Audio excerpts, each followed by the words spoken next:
Hi there, welcome back to Principles of Quantity Surveying. My name is Musa Chitsungo. So today we're going to continue where we left off with procurement. I think procurement is a very interesting subject because it eventually leads us to our contract and our contract practice. So I would really like us to delve into it and continue discussing it further until we circle around, until we come full circle to the issue about the contract and how it affects our work and so forth. So anyway, last video we spoke about the factors that we consider when we're choosing a procurement route. So I'm just going to quickly recap them. We spoke about risk management. We spoke about time management. We spoke about cost. We spoke about design development, design responsibility, contract administration, variations, and specialist inputs. So all of these factors, we've discussed them before, how they affect the choice of our procurement. But then as we discuss the traditional method of procurement today, I want us to keep those at the back of our minds, and then we see how these factors actually come into play. And this would then help us to give the best advice to our client on whichever occasion we find ourselves in. Okay, so the traditional method of procurement. This method is principally where the client has got a design team and consultant teams, which he then appoints for them to produce complete documentation before the contractor is called in. Then once the documentation is complete, they then go out to tender, where contractors can tender either by negotiation or by competitive bidding, the different kinds of tender process. We're going to look into those at another time.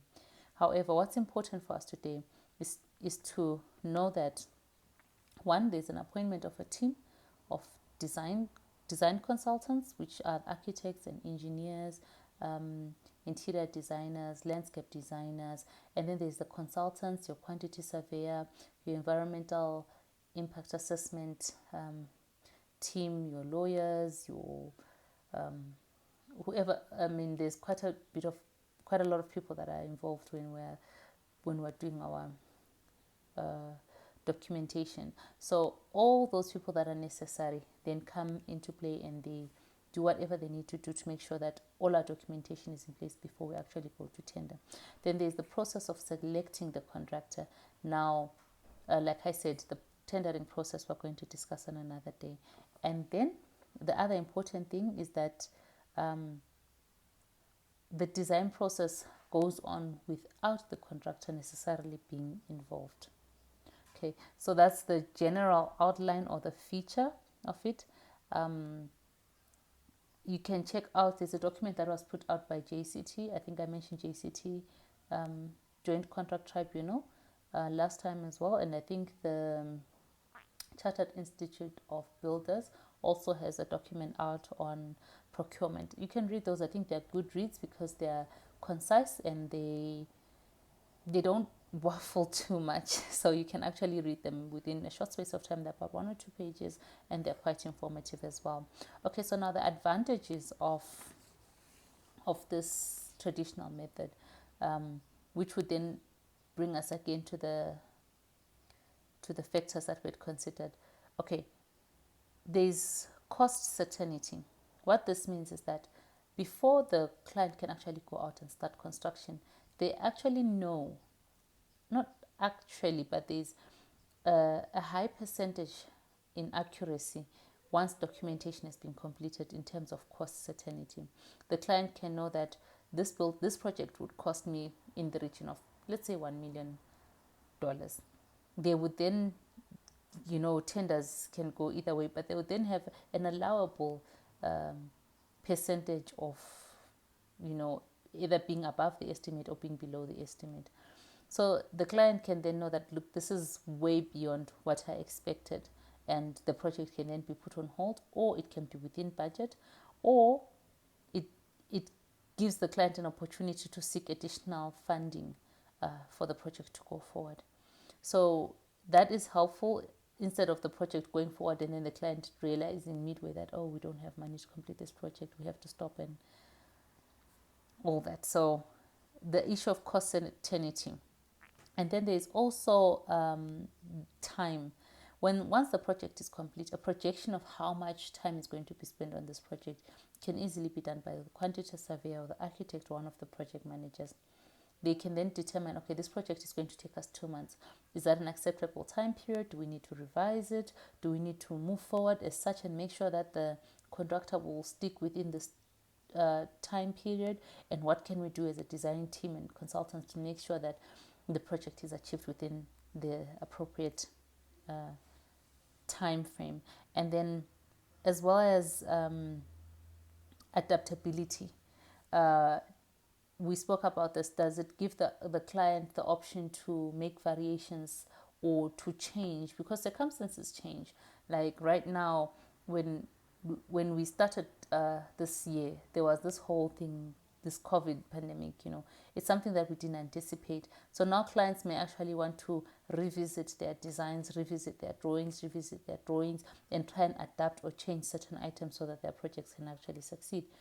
So those are some of the, like I said, mentioned the factors that you have to take in consideration. Anyway, the advantages of this traditional method is that it offers competitive bidding, right, on a uniform basis, because all the contractors that are going to be invited will then have a similar document and then will tender on the same basis. So it means that the client can actually get good feedback in terms of costing, as well as knowing that it was fair. Everyone got the same information, ideally. Okay, tendering as well is another topic we'll go into, because I know that it does not follow, but in the ideal circumstances, in most circumstances, it means that it's fair, competitive tendering. And then the second advantage is that there's cost certainty.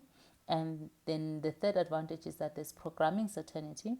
And then the fourth advantage is that it's an established method of procurement. It has been used for over 100 years.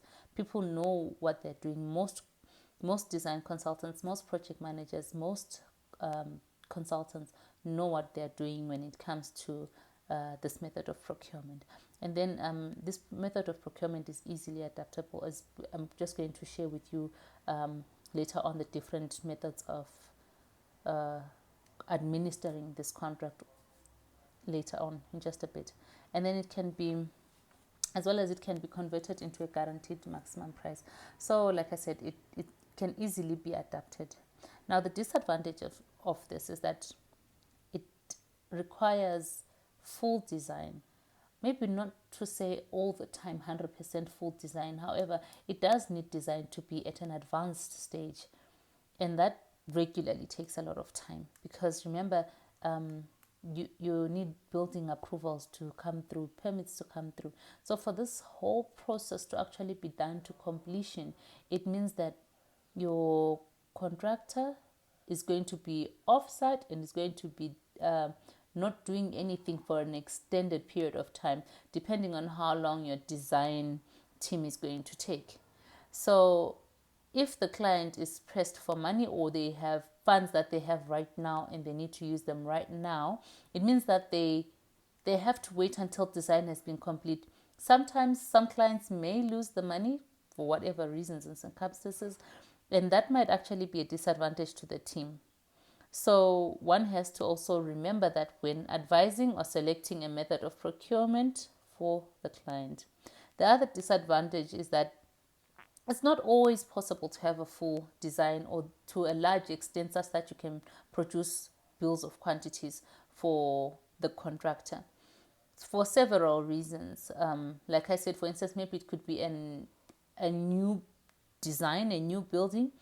It could be something that maybe is that would take a lot of time to design, and eventually it would become not impossible, but it would be to such an extent that maybe the client might lose out on the value of the money at the time when they have the money.